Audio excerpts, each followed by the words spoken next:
Satara drugs प्रकरण ज्यामध्ये एकनाथ शिंदेंचं नाव सुषमा अंधारे घेत आहेत. या प्रकरणात सुषमा अंधारे शिवसेना उद्धव बाळासाहेब ठाकरे पक्षाच्या नेत्या आक्रमक झाल्या. ड्रग्ज कारखान्याची जागा एकनाथ शिंदेंचे भाऊ प्रकाश शिंदेंची असल्याचा अंधारेंचा दावा आहे.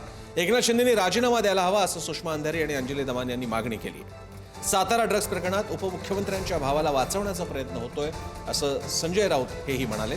ड्रग्ज सापडलेल्या जागेशी माझा संबंध नाही असं प्रकाश शिंदेंनी स्पष्टीकरण दिलं. पुनरुच्चार करते की होय मी या राज्याचे उपमुख्यमंत्री सन्माननीय एकनाथ शिंदे यांच्या राजीनाम्याचा पुनरुच्चार करते. त्यांची माझी दुश्मनी नाही. एकनाथ शिंदेंनी माझा बांध कोरलेला नाही. त्यांनी माझ्या केळी नारळीच्या बागा तोडलेल्या नाहीत. एकनाथ शिंदेंच्या बद्दल मला सहानुभूती आहे, परंतु माझा सरळ साधा मुद्दा आहे की जर एखाद्या ठिकाणी मंत्रिपदाच्या प्रिव्हिलेजमुळे एखादी व्यक्ती वाचत असेल तर त्यांचे राजीनामे झाले पाहिजेत असंच आपण म्हणत आलो ना. आपण काही काळ बाजूला थांबावं. आपली आणि अमित शहाची चांगली ओळख आहे.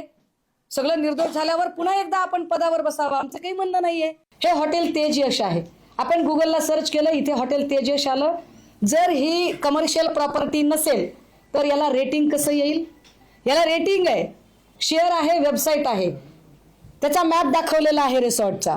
ठीक आहे. आता हे विशेष आहे, याला आपण क्लिक करून बघूया. व्हॉट्सअपला प्रकाश शिंदे असं नाव येते याच्यावर. Prakash Shinde, still Prakash Shinde is owner of that property. Still Prakash Shinde अजूनही प्रकाश शिंदेच हॉटेल चालवतात, कारण प्रकाश शिंदेचा फोन नंबर आला, प्रकाश शिंदेचं नाव आलं, डायरेक्ट ऑनलाईन बुकिंग वर आलं. ड्रग्जचे कारखाने म्हणजे गुंतवणूक आहे का?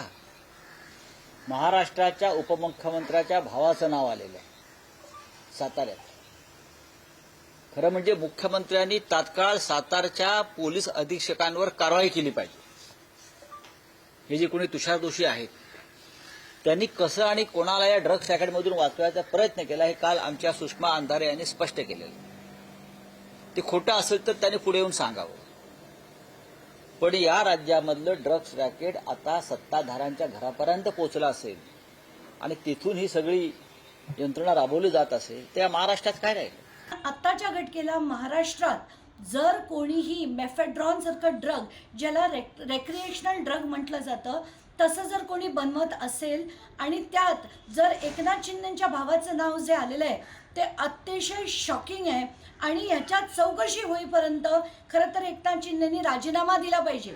कारण हे जे मॅटर आहे अतिशय सिरियस आहे की जे ड्रग बनवणारे लोक आहेत त्यांना जर जेवण इथून जात असेल, त्यांच्यासाठी जाणारा रस्ता हा सुद्धा सरकारकडनं बनवला असेल तर हे डेफिनेटली खूप सिरियस आहे. केवळ सनसनाटी निर्माण करण्यासाठी ती केली जात आहे. एमडीचा साठा जिथे सापडला ती जमीन भोईन शेतकऱ्यांच्या मालकीची आहे. तो कारखाना किंवा जमीन माझ्या मालकीची नाही. ती जमिनीशी माझा कोणताही संबंध नाही. माझ्या मालकीच्या कोणत्याही जागेवर छापा टाकलेला नाही. जिथे छापा पडलाय ती जमीन जमिनीपासून 2.5 ते 3 किलोमीटर आहे. माझ्या जमिनीचा सातबारा 17/1 या क्रमांकाचा आहे. ही सातबारा आहे. अंतर छापा पडलेला त्या जमिनीचा सर्वे क्रमांक 4/1 आहे. आणि सुषमा ताईंनी जरा माहिती घेऊन जर बोलले असते तर बरं झालं असतं.